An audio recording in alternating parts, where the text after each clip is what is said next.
Parents, are you dreaming of a beach vacation? Get away to the sugar white sands and turquoise waters of Panama City Beach, Florida. You'll discover endless family fun, heart-pounding thrills, eco-adventure, and romance. So make it memorable.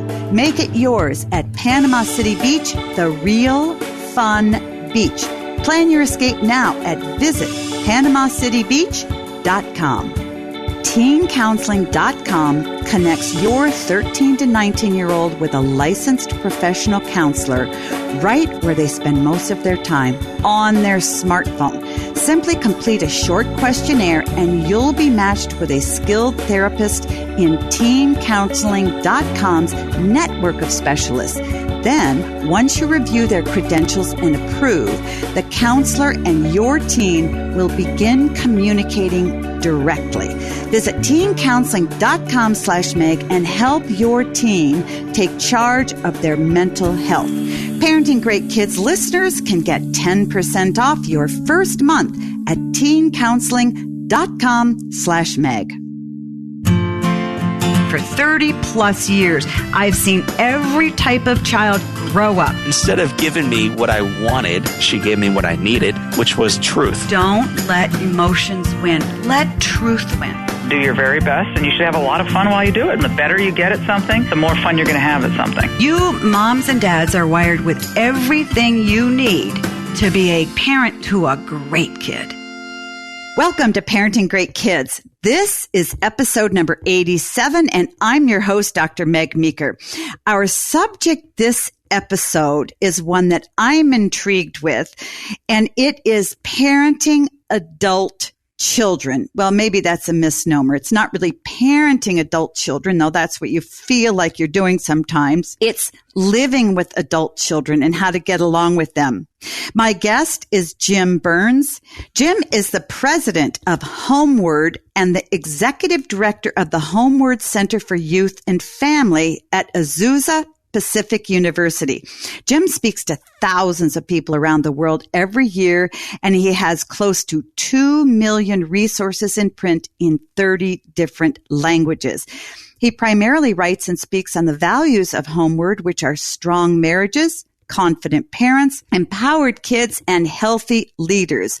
I know you're going to love this interview.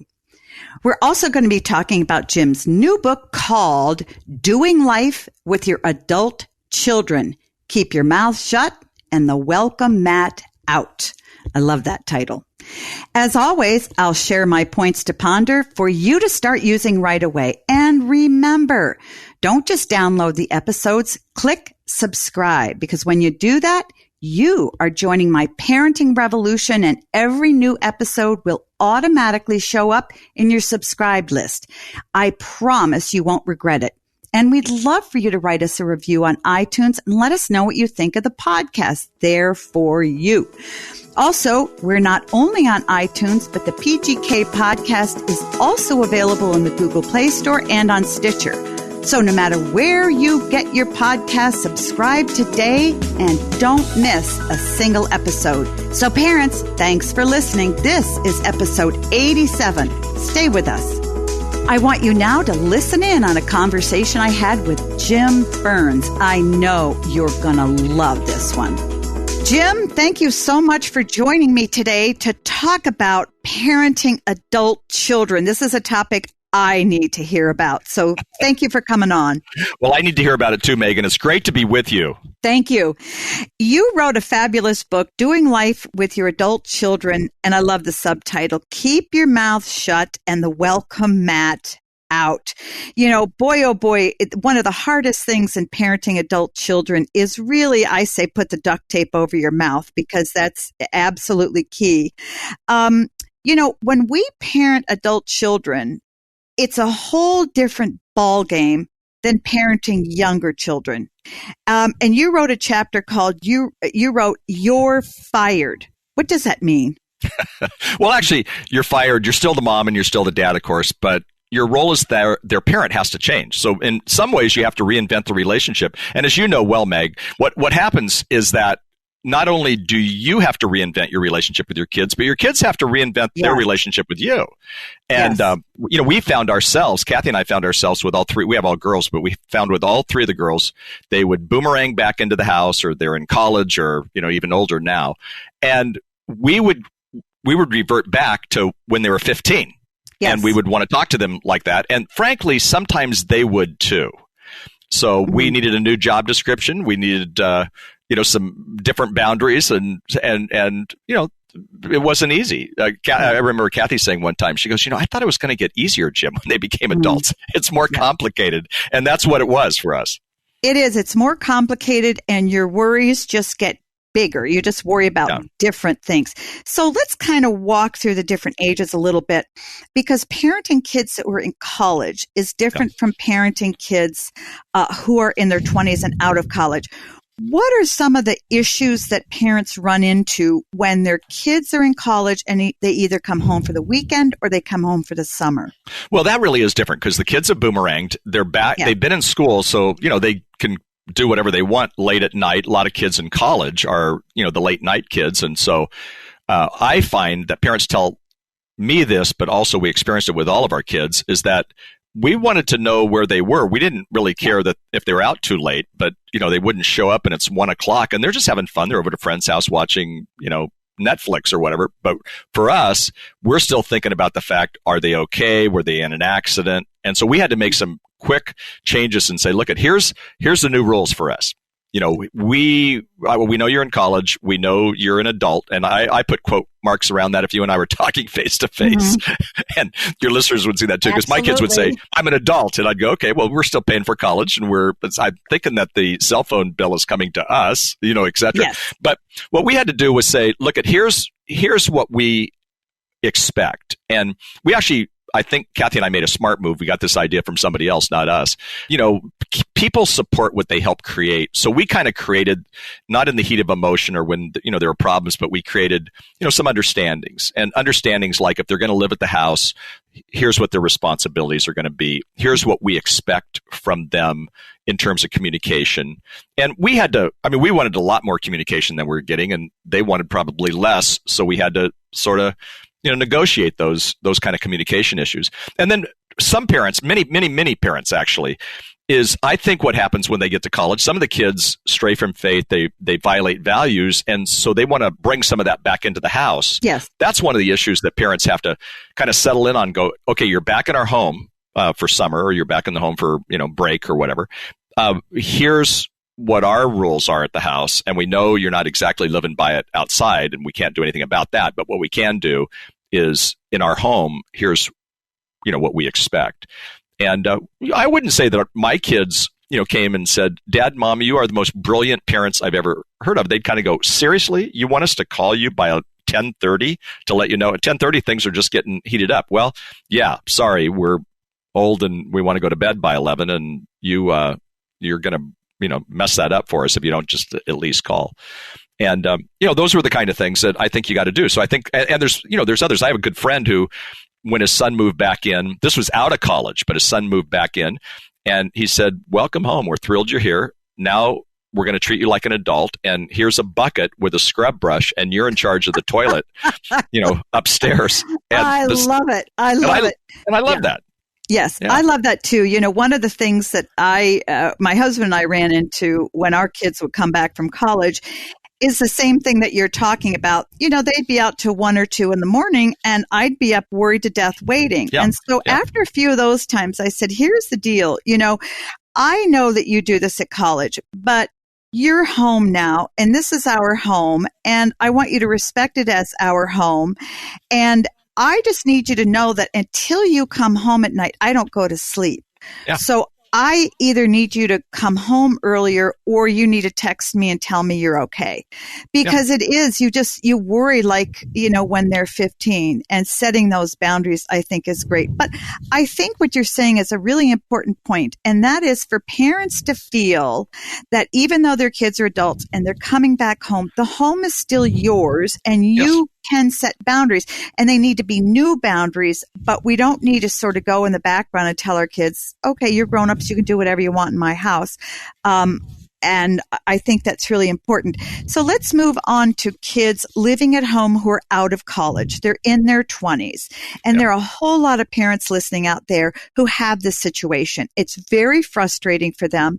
I have a lot of parents, usually mothers, which is interesting, say to me, my son is 25 and he's living at home and he went to college and he has a part-time job, but he won't leave. And they say, what should I do? What would you say to that mother or father? First of all, I'd say look inward and see if you're enabling dependency, because a lot of us, we loved, frankly, I invested 2 decades. My wife invested 2 decades of our lives with our kids, and they were sort of dependent on us. So sometimes when they get to be in that 25, kind of more what we call emerging adults still, but, back at 25 in another generation, people were getting married, and, our kids now are getting married, much later. A lot of them are. Yes.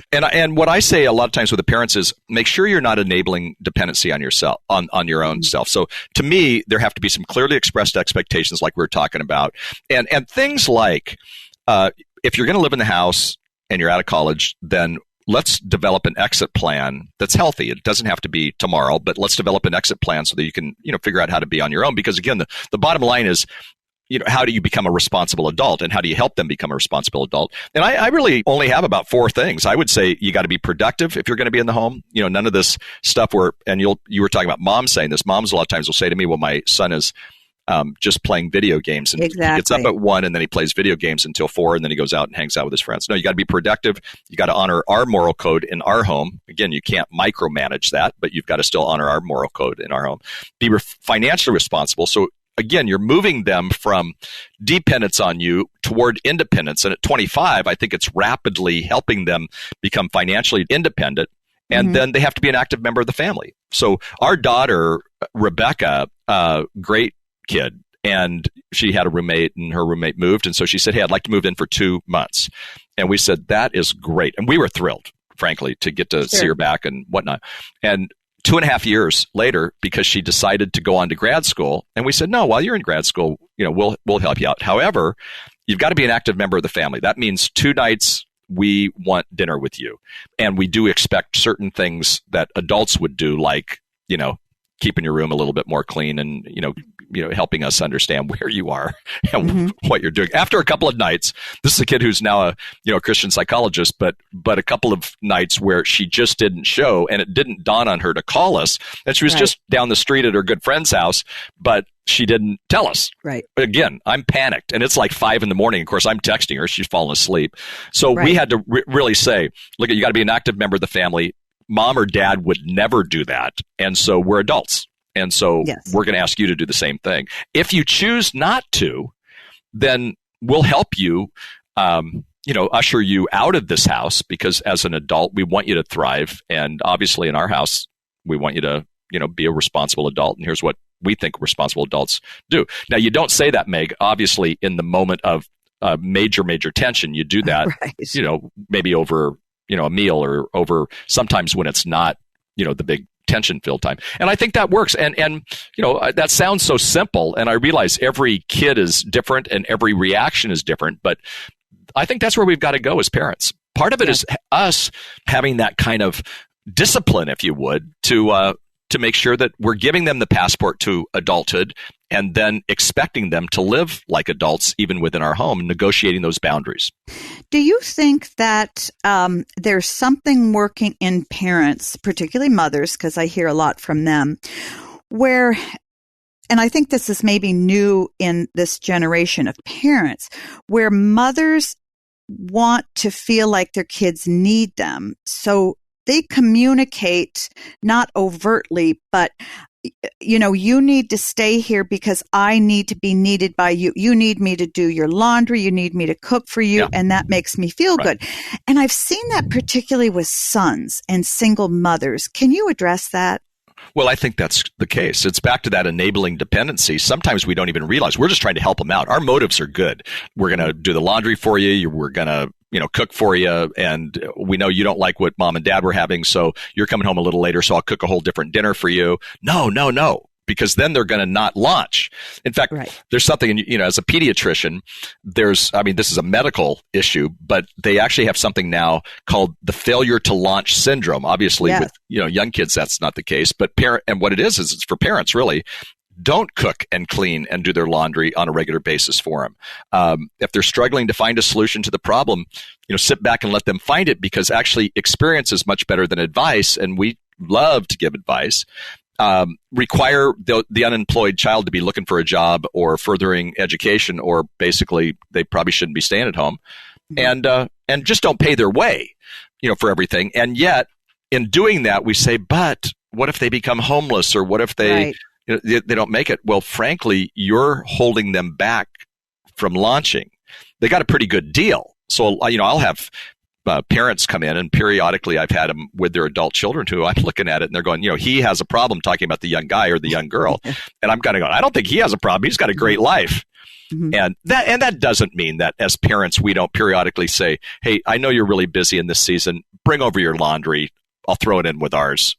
Thrilled to do it, but just not on a regular basis. And I do think you're right in the sense that moms who have been talking to their kids every day, even in college, or twice a day, or even more, texting, doing their homework, doing all these extra things for them. Moms have to kind of find themselves, and so they've got to get as emotionally and spiritually and relationally healthy as they possibly can, because again, they are the ones who are at loss. There's a woman named Judith Vorst who she wrote a book that children read, that we read to our children, on Alexander and his very bad, horrible, no good day. But one of the things she said about adult children, I thought this was very interesting. She said, and this is going to be close to a quote, I don't have it in front of me, letting our children go must be counted among our necessary losses.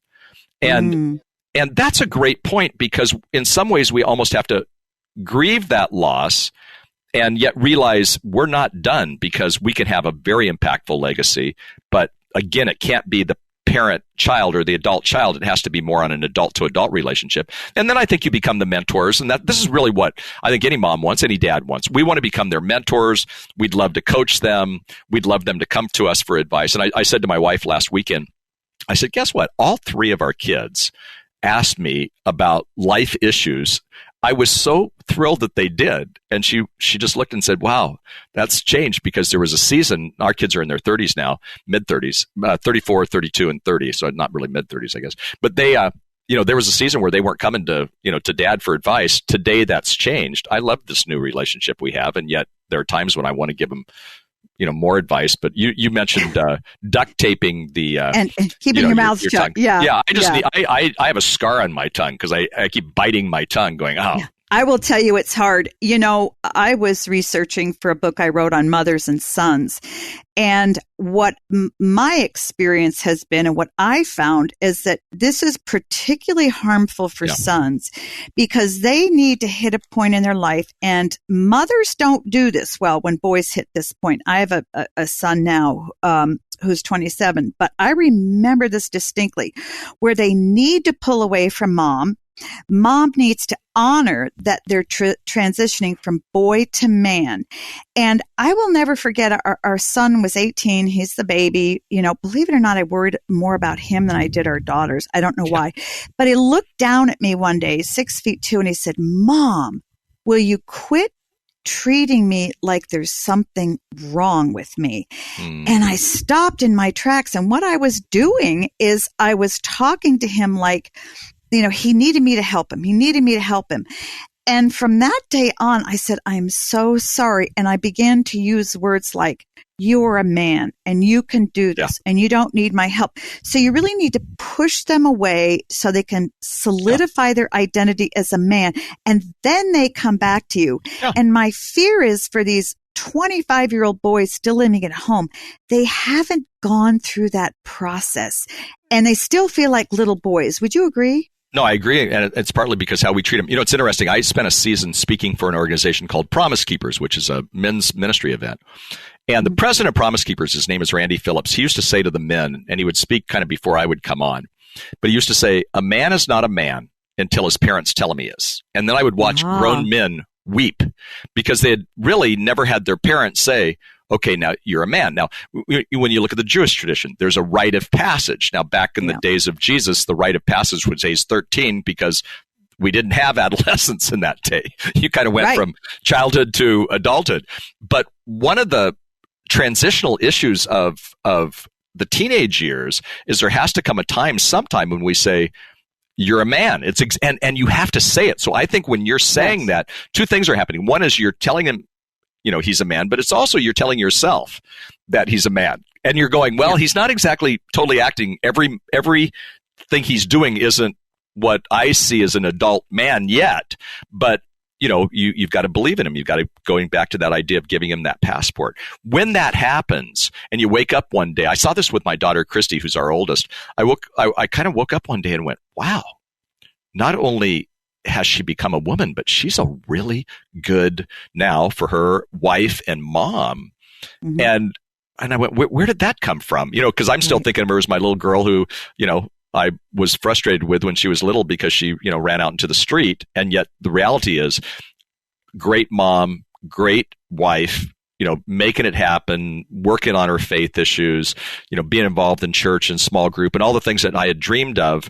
But I had to understand that was kind of a weaning process, with little kids. Obviously, big, like my daughter she's just weaned our youngest granddaughter, Charlotte, and I realized, and I said to her, this is kind of in terms of saying it on radio, but I said, boy, that's not easy for the weenie or the wiener, is it? And she started laughing because she was having as hard of a time with the weaning process because now Charlotte didn't need her for that because Charlotte was pretty excited about that little cup. And I realized some babies, that's not the case. But with adults, it's the same way. So it's not just difficult for the child who's becoming an adult. It's difficult for us. And we've got to go through that process. Maybe it goes back to the idea of dealing with the loss that I mentioned earlier. Exactly. And I think, to really face it. And I think this is really important what you're talking about, because for any of the parents listening out there who do have kids who are still living at home, it's really important to understand, okay, what's going on inside of me? Should kids pay rent if they're living at home? Yeah, I think that's a great conversation. I don't know that they have to, especially if they're in college or if they're, trying to work their job.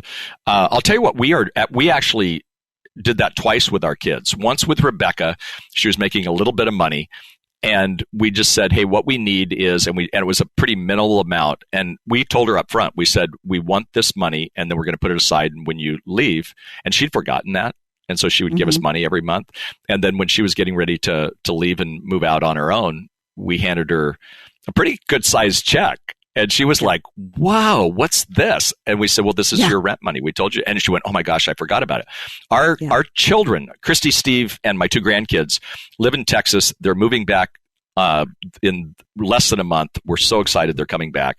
And they're going to live with us for the summer or maybe even a little longer in terms of until they can kind of get their house ready in California and whatnot. And we're charging them $500. And again, we're going to do the same thing. And the reason we're doing that is not because we have to have that $500. We're doing it because we want them to have the discipline of putting some money away, because they kept talking about even this. Kathy and I, this was our conversation. They were talking about this summer, they want to do all these fun, special things, and I totally understand that. But, they got to also get in the habit of putting money into the, house situation that they're going to have. So we said $500, and they had been with us for a year ago, for about 2 months as they were making the same transition. And we didn't charge them anything. It was, we were so happy to have our grandkids there. You know how that is, because you did too. Oh, yeah. Our story is, I think sometimes we're more excited about the grandkids than them. I always have to be careful not to. Oh, absolutely. Yeah. But, you do. But with them, we charged them. And I don't see that as bad.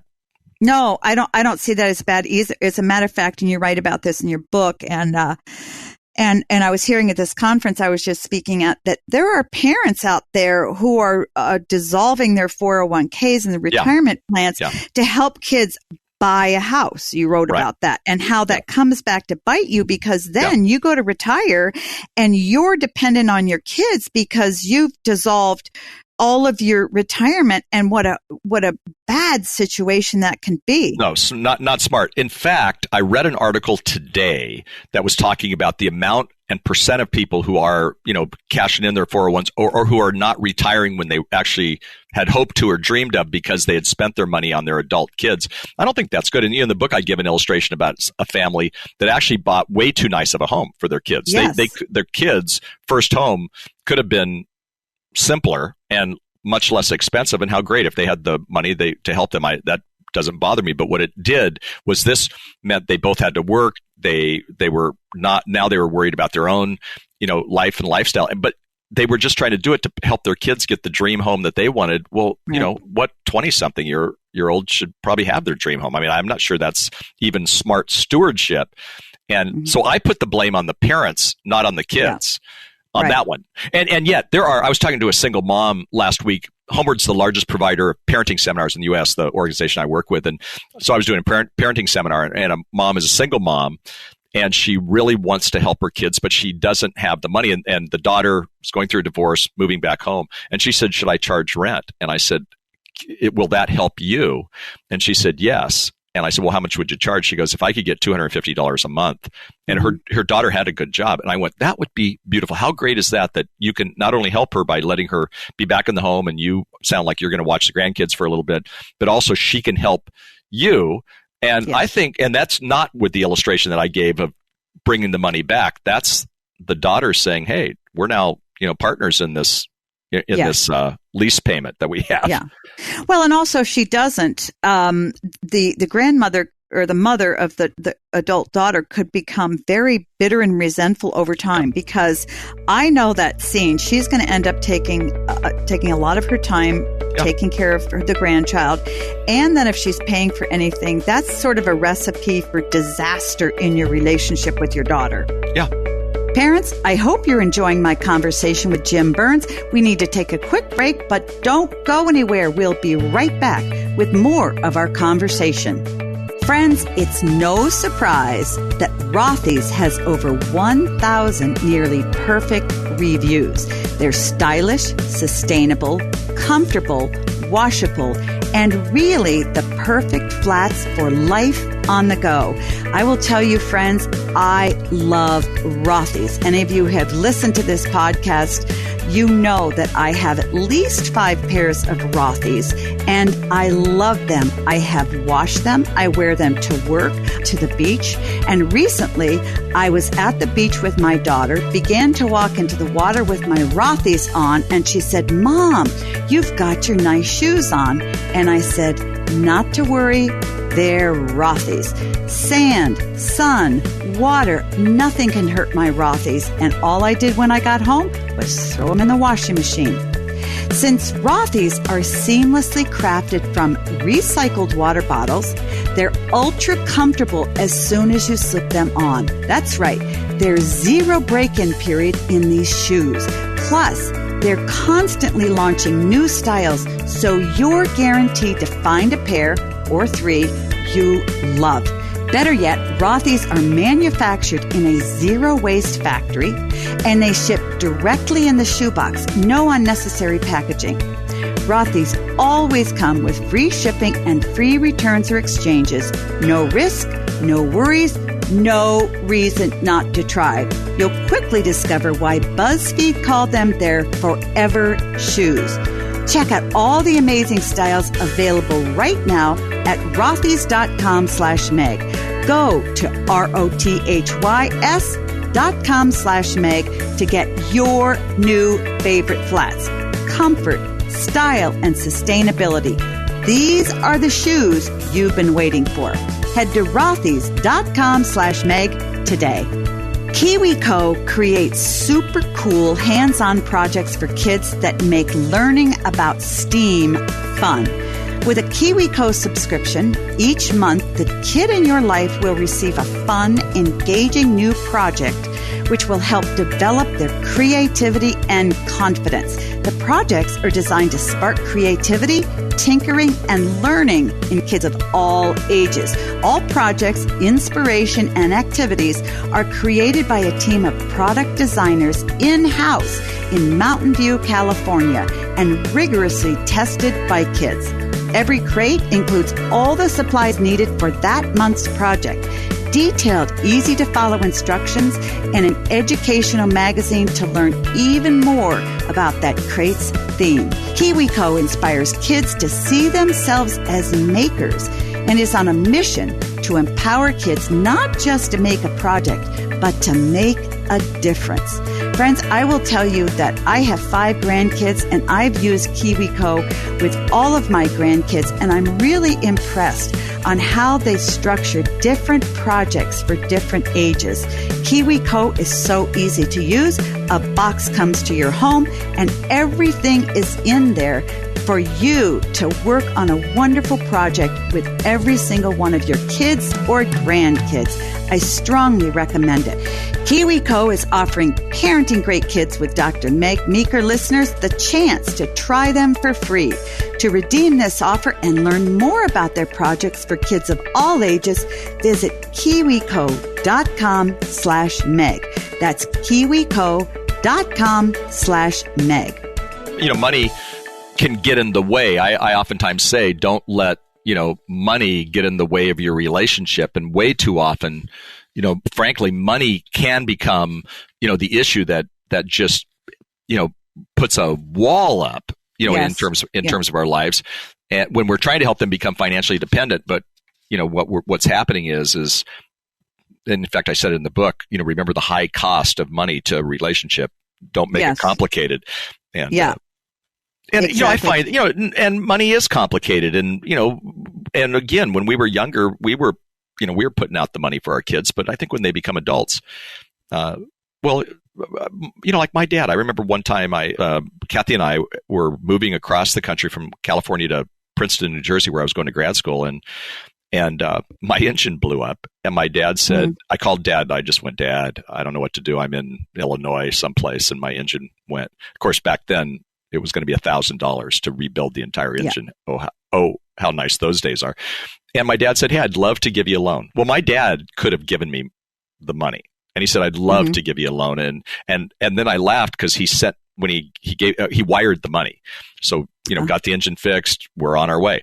And then he sent me something from almost probably he got from the bank or something. Now, this is before internet, so, he didn't just get it off the internet. But he got something, and I had to fill out something, and I had to pay him back, and he gave me great terms and very cheap terms because his son was in grad school.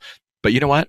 I think my dad gave me a favor instead of just handing me that $1,000. Exactly. Yeah. And he really truly treated you like an adult who is capable of earning that money later and giving it back. Yes. I'd like to turn the corner a little bit because this is a problem that parents often tell me about. And that is they raise their kids with what they believe are healthy values. They teach them about, they get them to go to church. They, impart a strong faith in them, or, as much as they can.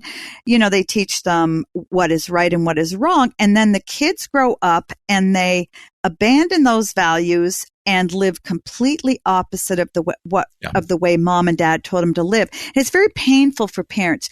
What do you recommend for parents like that who are going through that? You and I were talking before we came on that, this is a major issue. And people are heartbroken. People are shocked, because they raise their kids in the church, or they raise their kids, put a lot of money into this, Christian schools, all this, and then the kids, abandon it.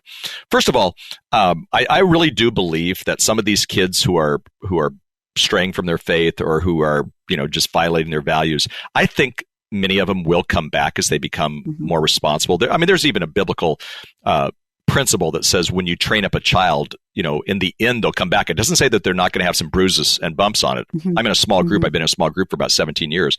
And these are my mentors. These guys are all older than me, and they're just wonderful. They all have bumps and bruises because they did this. They did this stray thing, and now they're, chairman of elder boards and, just living the life in a great way. So do they have some, holes? Sure they do, but we all do.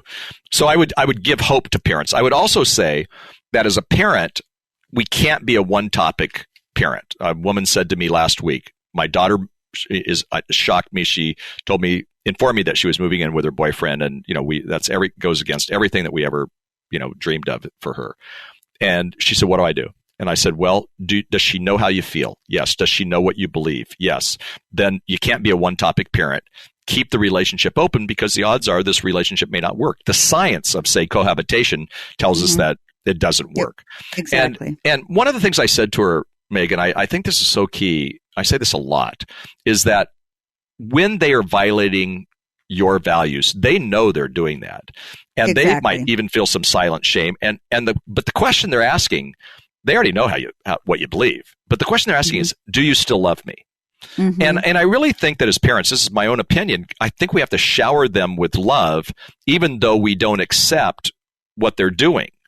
So does that mean that they let the boyfriend and the girlfriend, sleep with them at home? No, you don't do that. That's your home. You choose how that's going to be. But at the same time, you tell them, but then when our hearts are breaking, that's all we want to talk about with them. Well, that's going to cause them to run away, as opposed to, well, you know how I feel, and I love you like crazy. And hey, I know that you really like, Mexican food. How about Friday night, us going out and having Mexican food, and actually bite your tongue and not even talk about that and see where that goes. I believe that when they fall, then they're going to come home and they'll go, boy, were you ever right on this one? But as parents, I think we that's when we want to get into hyper mode and give them all this advice. And sometimes they just simply have to learn. And sometimes you do show tough love. But one of the things I say to parents is that you can't confuse tough love with meanness. There are consequences to your actions. So you are moving in with your boyfriend. That means you're choosing to be an adult. And, we were paying for that education. So that means as an adult, you can now afford that, obviously, because you've moved in with this guy. And so we love you like crazy and we want to celebrate life with you, but we're not going to pay for this semester. So that's tough love. And yet you're still showing love. Yeah, it really is. And that's where I think, the title of your book, the subtitle, Shut Your Mouth and Keep the doormat out. Yeah. Boy, is that hard, though. And I think that parents really struggle there because they'd say, okay, well, my daughter's living with a boy or man, and I don't like that. So I can understand he and she can still come over. We can have a good time. She knows how I feel. And you're absolutely right. In a situation like that, all you want to do is pull that kid aside and preach to them. Yes. But in a way, it makes it a lot tougher for them when you keep your mouth shut and you continue to live your own values. Yes. But what do you do if you have a child who's, say, on cocaine and they're using and they don't use in your home? Do you still say come over for dinner even though you're using cocaine? Or when do you decide to cut them off and say you're not welcome here until? Well, that's a great question. And again, I wish there was a simple answer that you said on the third time at the fourth moment, here's what you do.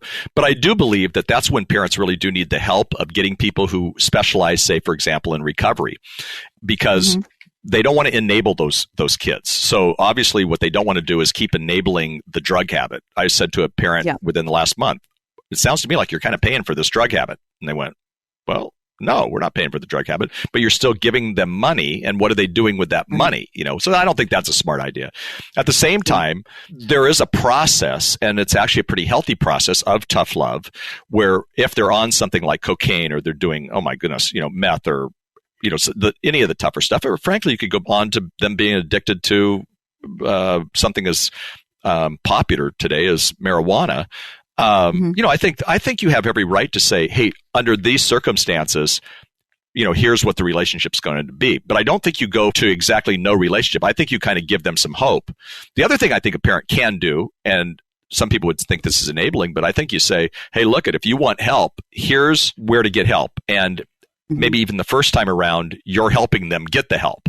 But then the process is you say, here's kind of your answer, and we want to do everything to be a part of your recovery, but we can't go on living this way with you choosing to, continue with your addictions or whatever, realizing that it's not easy. Way too many parents continue to enable their kids when their kids are adults and they are using or abusing some kind of a substance. And, I think there's ways you can learn that to say, we're not going to do that. Because again, they've got to hit bottom sometime. And sometimes the best bottom they can hit is when parents are going, we've changed the rules here because of this. Right. We still love you. And we're excited about eventually helping you with your recovery. But right now, here's the new rules. Well, and they have to take responsibility and ownership in there as well. Yeah. So I think that's really important. I think that, the difficulty for a lot of parents is sort of trying to figure out, okay, where is that line? Where is that line where I say, okay, you're living a lifestyle I don't agree with, but I love you, will continue to, embrace you and do it. For instance, if a young woman marries a man that the parents don't like, they've often asked me, what do I do? And I said, she's a grown up. She's 25 years old. She's going to do this, but you don't pull out of her life, because chances are, if you don't like this guy, the marriage will dissolve and she's going to need you. So don't estrange yourself from her. Would you agree with that? No, I do agree. In fact, I have a chapter in there where the principle is wear beige and keep your mouth shut. Yes. and it was actually a friend of mine said this. I go, we have all girls. So what do you do when you have a son at the wedding? And she goes, well, you wear beige and you keep your mouth shut. I loved it. But it's exactly what you're saying, Meg. This is a marathon. This is not a sprint. So who knows what that relationship's going to be like? And frankly, there are sometimes some really cool miracles that I hear where I said to a mom who was not getting access to her son and grandchildren because of the daughter-in-law who she did not like, frankly. And I said, hey, your access to your son and to your grandchildren are through that daughter-in-law. Exactly. And in the book, I actually told a story about this woman who kind of came after, and this took years. I hope the people who read this illustration don't think it happened like, from Friday, she started it, and Monday, now they were perfect. But what happened was she started giving her Starbucks cards. She loved Starbucks. Then the young woman said, why don't we go to Starbucks? And anyway, she's now her, mentor and hero and has all access to her son and, grandchildren. But the point being that she saw beyond the problems right then. And it was kind of neat because the young woman, they were going to it. Well, the young woman wasn't going to church, and her son was trying to go and, get the kids there, but it wasn't always working. And finally, the young woman said, I don't like the church you go to. I want to go to your mom and dad's church. So they got to spend Sundays all of a sudden became go to church and then have, a meal together. And, what a joy that was. And so she said, actually, sometimes I now like my daughter-in-law better than I like my son. I think her tongue was in her cheek. But the point being is that, things can change. But you're exactly right. Spend time. You don't have a choice. You're not from one of the countries that, arranges marriages. So, a lot of times we're not going to love who they're dating or who they marry. And yet at the same time, it's our job to love on them as we would in a business relationship around the workplace, at church. I mean, we don't have to, totally think everything that everybody is doing is great. We've got friends that we spend time with, and I kind of go, well, I wouldn't do it that way, but we have to do that with our own children sometimes. Well, and again, she's going to know, your daughter's going to know exactly how you feel about that man. Sure. And the strongest way to influence her is to just not say very much. I was engaged to a gentleman before I married my husband, and my dad didn't like the guy. And what made it really hard for me is my dad didn't say anything about him. Yeah. And that was sort of the kicker for me. I thought, my dad's not beating me over the head preaching, but if my dad doesn't like this guy and he's pulling back, man. So I ended up not marrying him because my dad, I think, handled it beautifully. We only have a couple of minutes left, and I want you to just quickly talk to that parent, a single mom, single dad, married, it doesn't matter, who has an adult child who is estranged. They've had a falling out. They don't agree. And mom and dad said, we don't like what you're doing. And the child said, well, I don't like the way you're treating me, so off we go. What is a parent to do in a situation like that? Well, if there's anything that the parent has done, I think the parent takes the lead and apologizes and say, we obviously don't agree on all this. I want to apologize for what I did. Because a lot of times in those, we've said something that now we regret, or we've done something or whatever. That, to me, we started off. I don't think, sometimes it's the young person who will do that, but a lot of times it needs to be the parent. And then I think we continue to, even if they're estranged, I think we continue to offer support, not criticize at all. But this is where, birthdays still become a big deal. So if they're not letting you see them, then there's a present, at their door. whether you mailed it to them or you came by the house if you lived near them. There's cards. I was thinking about you, and never preaching or lecturing, but I was thinking about you, and I just wanted you to know I loved you. Those kinds of things. Their favorite food is something, and there's now a little gift card for $25, $20, whatever it is, for that place. Was thinking about you today. I think those are what I hear, those are the stories where eventually they come back, because they really do. When you're hurting or when you're in trouble, where do you want to go? You want to go home. So eventually, that happens. But when we have at least apologized. Now, again, that sounds simpler than it is, in the sense of sometimes it's pretty complicated because there's some pretty big issues. You mentioned drug abuse or various addictions or, morals and values that are just, crazy. But in reality, I think for most people, we get our feelings hurt. We have pride and our ego gets in the way. And what we need to realize is that, no, as parents, we need to take the lead. Even if you need a counselor to do that. The Bible says where there's no counsel, the people fall. In the multitude of counselors, there is safety. And I find that sometimes with parents of adult children, if they'll get wisdom and counsel from someone who's, an authority on this, they really, truly can kind of make their way back, because typically both want the relationship. They're just, their stubbornness and pride and all those kind of fun things that we all have. Yes. But I love what you say is that parents have to take the lead, because the child always, even if they're 35, 45, the parent is still the leader to them, sort of subconsciously. So I think that you're absolutely right. The book is Doing Life with Your Adult Children. Keep Your Mouth Shut and The Welcome Mat Out. My guest has been Dr. Jim Burns. Thank you so much for joining me. This is a fabulous book, and anybody with adult children from college age on needs to read the book so they can understand how to navigate life with an adult child. There's so much more in the book that I wanted to get into. We didn't have time. You talk about step families and, navigating those kind of relationships. So everybody just needs to go out and read the book. Jim, thank you so much for joining me. Meg, thank you. What a delight to get to talk with you, and thank you for all you do to help families succeed all over this world. Thank you. Thank you for your writing and for the great work you do. Thanks so much. Now on to my points to ponder. 1, say less, be more. Once we're a parent, we're always a parent, even when our kids are grown and even when they're a lot older. But the relationship with our kids changes, and this is often tough for us parents. We want to continually tell them what to do and give them, quote, advice, whether they want it or not. What we fail to realize is that as adults, they have beliefs, habits, and wishes of their own that are different from ours, and we need to respect that. We may not like what they think, say, or believe, but when we continue to pound our views into them, they pull away. So the best thing to do with adult children is be quiet. If they want advice, they'll ask. If you want them to stay close to you, it's best to say less and be a good role model.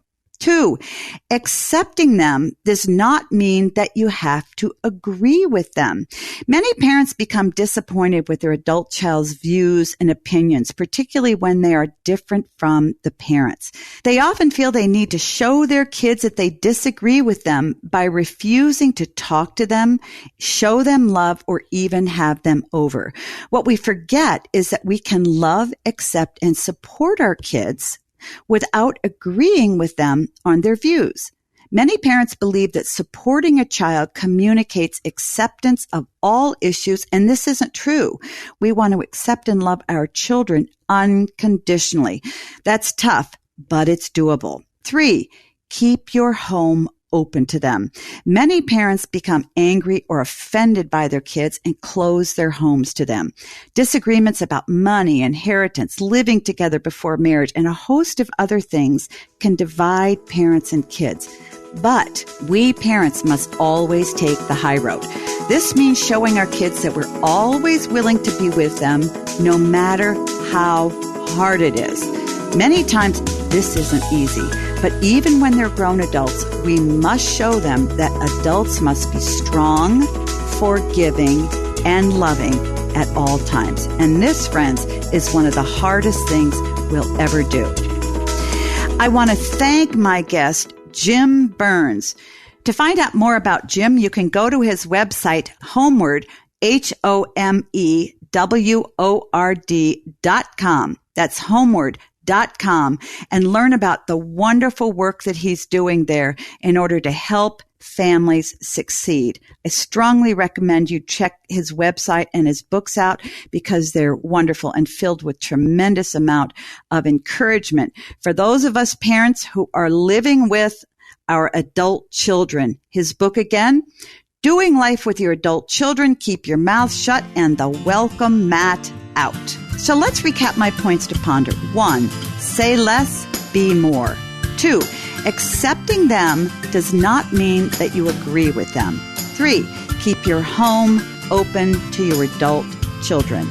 So remember, parents, until next time, great kids are raised, not born.